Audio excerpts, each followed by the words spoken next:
Assalamualaikum warahmatullahi wabarakatuh.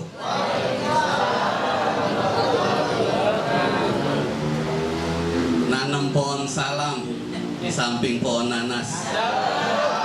Yang jawab salam, saya doain utangnya pada lunas. Pak RT kencang banget aminnya. Kayaknya utangnya banyak nih. Ya. Alhamdulillahirabbil alamin alladzi arsala rasulahu rahmatan lil alamin. Alhamdulillahilladzi ahyan nasa bi ulumil ulama wa ahyal ummata bi nahdatil ulama. Salatan wa salaman daimaini mutalazimain ala habibina wa syafi'ina wa maulana Muhammadin wa ala alihi wa ashabihi min yaumina hadha ila yaumin nahdah. Al-mukarramun, para alim, para ulama, wabil khusus guru kita, orang tua kita, al-mukarram Al-Ustadz Nasrullah, Al-Ustadz Hasan Sinuhaji SPDI.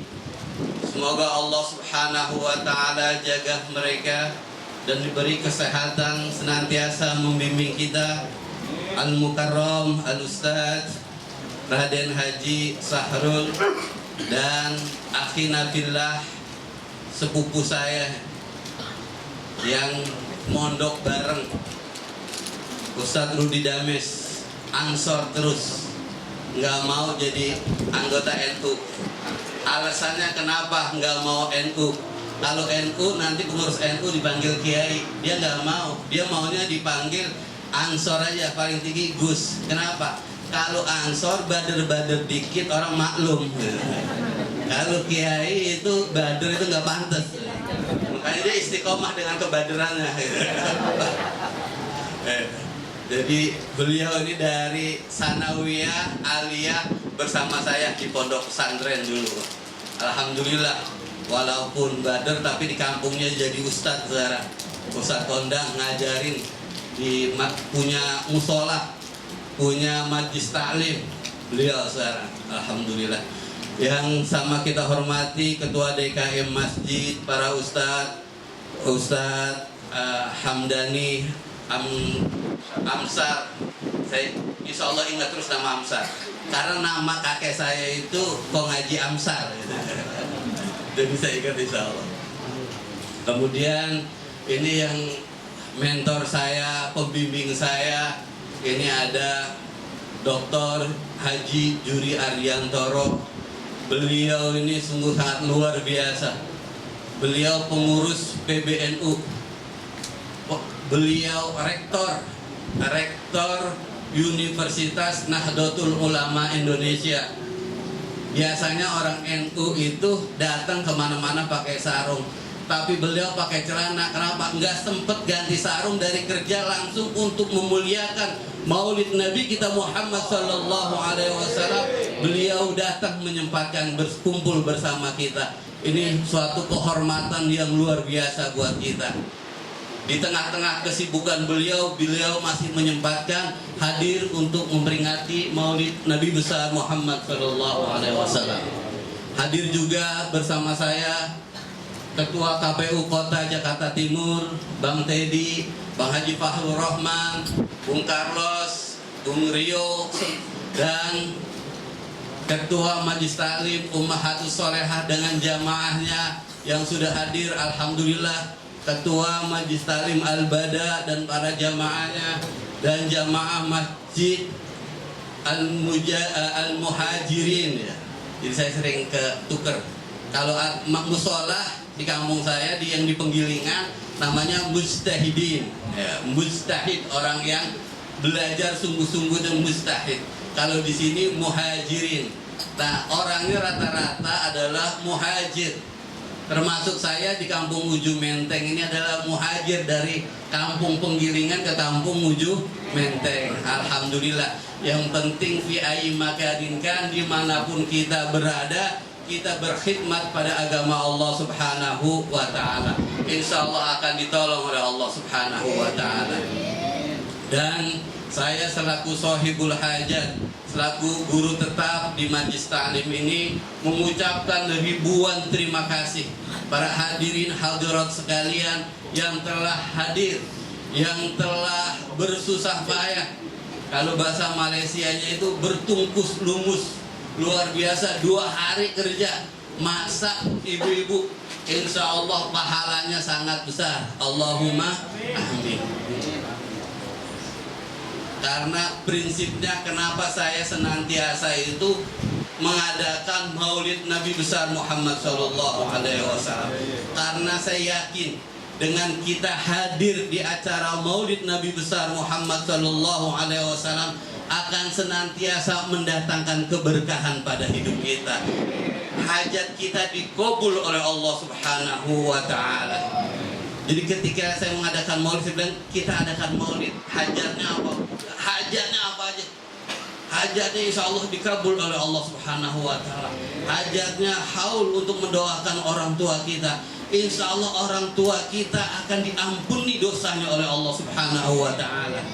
Sering saya sampaikan dalam kitab Targhibul Mushtaqin yang dikarang oleh beliau Hadratul Syekh Nawawi Al-Bantani, itu diceritakan begini. Jadi ada orang itu, anak itu ditinggali warisan dengan orang tuanya, kemudian karena orang tuanya kerja capek mencari warisan, mencari harta, menghidupkan dia, nyekolahkan dia, akhirnya ditinggali itu warisan.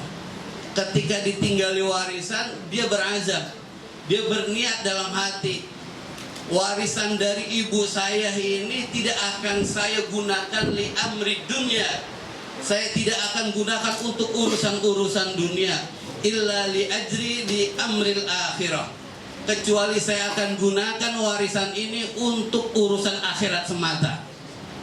Akhirnya dia lewat tuh, dia lewat itu ada orang maulid, pas dia lewat ada orang maulid, dia mampir. Pas mampir, dia nggak niat tadinya, dia mau ke pasar, ada orang maulid sini, dia mampir, dengerin, ada dibacakan kisah maulid, ada tausiah, ada bacaan tahlil tahmid. Pas selesai maulid itu, malamnya dia bermimpi. Bermimpi itu dia masuk surga, kemudian dia melihat orang-orang pada masuk surga, sama bareng masuk surga, dan orang-orang masuk ke dalam istana yang begitu indah. Begitu indah, dia mau ikut masuk. Pas mau masuk, disetop sama malaikat Ridwan. Sebentar pula, kamu udah untung masuk surga, istana jangan dulu. Istana ini yang begitu indah diperuntukkan itu untuk orang yang hadir maulid dan menyumbang acara maulid. Yang mengadakan acara maulid itu yang dikasih istana. Wah, dia tak peranjat. Wah, Masya Allah. Ternyata yang masuk istana itu hadir maulid, masuk surga. Insya Allah pasti masuk surga. Yang masuk istana itu yang punya andil.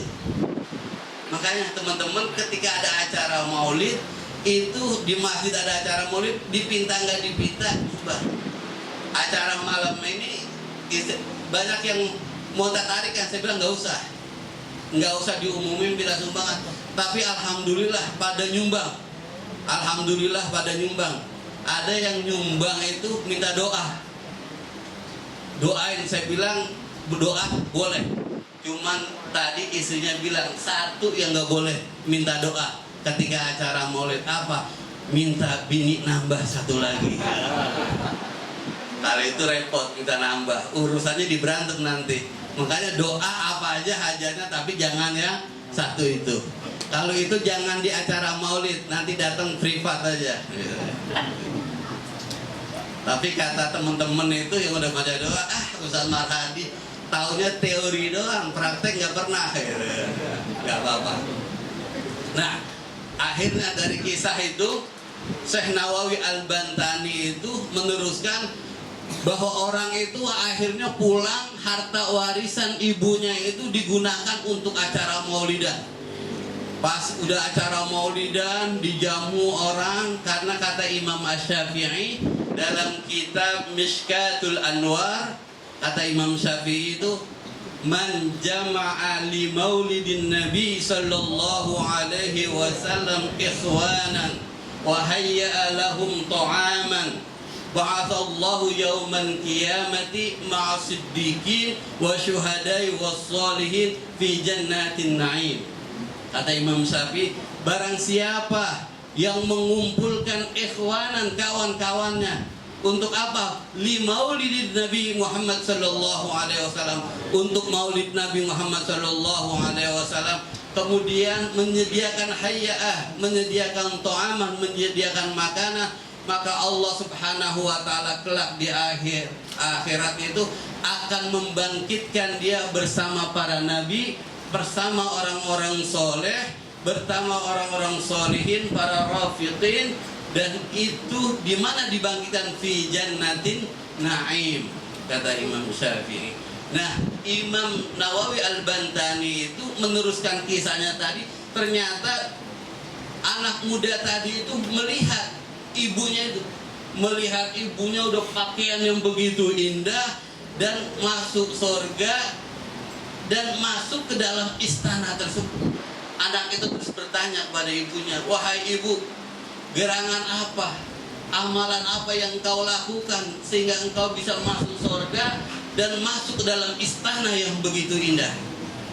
Ibu itu menjawab, ini bukan amalan saya, nak, yaitu ini amalan engkau, karena saya punya anak soleh, kemudian peninggalan saya engkau adakan acara maulid, sehingga saya, kata ibu itu, ditempatkan oleh Allah Subhanahu wa taala di tempat yang mulia. Semoga dengan kita senantiasa hadir di acara maulid Nabi besar Muhammad sallallahu alaihi wasallam, kita memberikan sumbangan acara maulid, bukan hanya diri kita dimasukkan surga oleh Allah Subhanahu wa taala, tapi juga ayah ibu kita akan dimasukkan surga oleh Allah Subhanahu wa taala. Makanya saya ucapkan, yang sudah bertungkus lumus, bersusah payah, jerih payahnya itu akan dibalas oleh Allah Subhanahu wa taala, akan dibalas oleh baginda Nabi besar Muhammad sallallahu alaihi wasallam. Karena kita yakin pada saat ini Nabi kita Muhammad sallallahu alaihi wasallam hadir. Jadi Nabi Muhammad sallallahu alaihi wasallam kita hakul yakin ketika kita membaca ya Nabi salam alaika, ya Nabi salam alaika, Nabi Muhammad sallallahu alaihi wasallam hadir. Ketika kita membaca salawat kepada baginda Nabi besar Muhammad sallallahu alaihi wasallam, kita yakin Nabi kita Muhammad sallallahu alaihi wasallam hadir. Banyak sekali fadilah-fadilah, keutamaan-keutamaan kita mengadakan maulid. Saya membacakan satu lagi kisah yang ada di Asbabun Nuzul. Jadi dalam Al-Quran itu Allah Subhanahu wa ta'ala berfirman, wa may yuti'illaha war rusula fa ulaika ma'al ladzina an'ama Allahu 'alaihim minan nabiyyin wasiddiqin wasyuhada'i wassalihin. Allah Subhanahu wa ta'ala berfirman, barang siapa taat kepada Allah dan kepada Rasul, maka mereka itu akan ditempatkan bersama para nabi, pertama orang-orang soleh. Apa asbabun nuzul daripada ayat ini? Asbabun nuzul dari ayat ini, Bapak Ibu sekalian, ada sahabat Nabi kita Muhammad sallallahu alaihi wasallam senantiasa berkhidmat pada Nabi kita Muhammad, khidmat totalitas, sampai tinggal di rumah baginda Nabi besar Muhammad sallallahu alaihi wasallam. Pokoknya Nabi Muhammad kebiasaan apa itu senantiasa diservis luar biasa. Kalau Nabi Muhammad sallallahu alaihi wasallam lagi dakwah kemana-mana itu risau, karena kangen, rindu kepada Nabi kita Muhammad sallallahu alaihi wasallam. Suatu ketika Suwaibah ini termenung, kalau saya meninggal ini, saya nggak ketemu Rasulullah sallallahu alaihi wasallam. Kalaupun saya masuk surga, kemungkinan derajatnya, makomnya berbeda dengan Nabi kita Muhammad sallallahu alaihi wasallam. Sehingga ini yang membuat sahabat Nabi termenung. Kemudian karena termenung itu Nabi Muhammad SAW nanya, wahai Saibah, kenapa kamu kayaknya murung saja? Saya murung ya Rasulullah. Bagaimana saya tidak murung? Saya khawatir untuk berpisah dengan engkau, tidak bisa berjumpa lagi kalau saya meninggal. Kalaupun saya nanti di akhirat masuk surga, pasti juga tidak jumpa dengan engkau ya Rasulullah. Derajat engkau, makom engkau berbeda. Rasulullah ketika ditanya begitu, Rasulullah terdiam. Dan turunlah wahyu bahwa orang yang cinta kepada baginda Nabi besar Muhammad SAW akan bersama Nabi, bersama orang-orang soleh. Semoga ini adalah dengan kita hadir maulid, bersusah payah mengadakan maulid semata-mata karena cinta kita kepada baginda Nabi besar Muhammad SAW. Kecintaan kita kepada baginda Nabi besar Muhammad SAW ini modal kita untuk masuk surga. Begitu juga hadirin hadirat sekalian, cintanya baginda Nabi besar Muhammad SAW kepada umatnya itu begitu besar. Jadi dalam kitab Zahrul Bashim itu, Zahrul Bashim yang dikarang oleh ulama Betawi itu, Mufti Betawi ya, Habib Usman itu dikisahkan gitu. Jadi ketika Nabi kita Muhammad SAW lahir itu, mau lahir itu, Allah Subhanahu Wa Taala berfirman kepada malaikat Ridwan itu, ya Ridwan, tambahkan keindahan surga, tambahkan perhiasan surga, karena hambaku akan dilahirkan. Dan tidak ada yang boleh masuk surga sebelum hambaku ini. Nah nanti di akhirat itu, ketika hari sudah kiamat, sudah pecah itu, semua umat itu akan mencari pertolongan, akan mencari syafaat. Nabi Adam tidak sanggup, Nabi Idris tidak sanggup. Yang sanggup itu Nabi kita Muhammad SAW. Nabi Muhammad udah lihat sorga itu, pintunya sudah dibuka, udah diimpleng. Wah begitu indah. Diimpleng tahu diimpleng? Diimpleng itu dilihat itu, melihatin udah diintel. Ya Muhammad, tafaddal udkhul. Ya Muhammad, silakan masuk ya Muhammad. Nabi Muhammad bilang, suaya ya malaikat. Sebentar ya malaikat, intazir awalan, tunggu sebentar.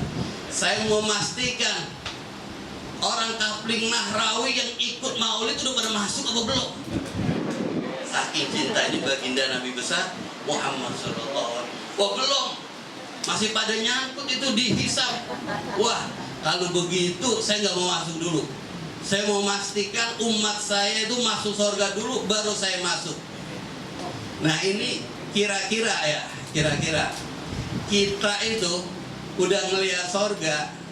Ini bini kita nih, kita senengin banget. WA, telepon, bang jangan masuk surga dulu, tungguin saya. Kita masuk apa kagak? Masuk apa kagak? Kita tinggal gak tuh bini? Ya silakan. Nah, baginda Nabi besar Muhammad SAW enggak, karena cintanya itu umatnya itu ditungguin. Kita kadang misalnya waktu mondok itu dapur umum itu belum dibuka ya satu dia. Dapur umum itu belum dibuka, cuma kelihatan aja tuh, kelihatan nasi udah mateng. Pas dibuka itu, masya Allah, langsung lompat tuh lari tuh ke dalam. Itu cuma lihat nasi sama tewel ya, sama tewel sama ikan asin, udah bahagia banget gitu. Dan Nabi kita Muhammad SAW udah ngelihat sorga, disuruh masuk nggak mau. Kenapa? Nungguin umatnya yang ikut-ikut maulid ini. Kalau dipastikan sudah ada, wah sudah ada nih, udah dijejer di belakang. Tahta liwa'i Sayyidina Muhammad SAW, di bawah bendera Nabi kita Muhammad SAW. Sudah kompom, udah ikut semua tuh. Kapling Nahrawi, pasukan udah lengkap. Kata malaikat Ridwan, cek, hitung dari nomor 7 dulu, rumah PRT dicek tuh. Balut B ada, cek balut B pasukan, lengkap, baru tuh Nabi Muhammad SAW baru masuk. Karena cintanya baginda Nabi besar Muhammad SAW. Itu Bapak Ibu sekalian, semoga kita senantiasa mendapat syafaat dari Nabi kita Muhammad SAW. Hajat kita dikabul oleh Allah Subhanahu wa Ta'ala. Karena di Betawi itu, di Jakarta itu, acara apa aja itu pasti maulid.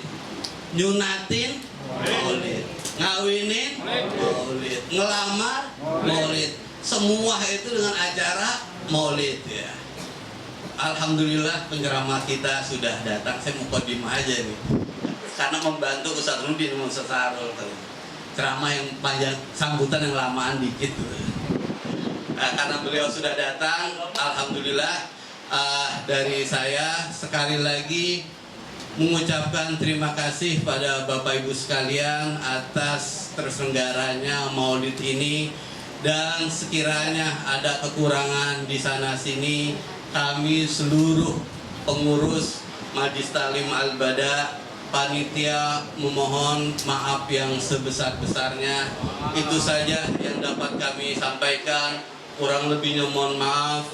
Wallahul muwafiq ila aqwamit thoriq. Wassalamualaikum warahmatullahi wabarakatuh.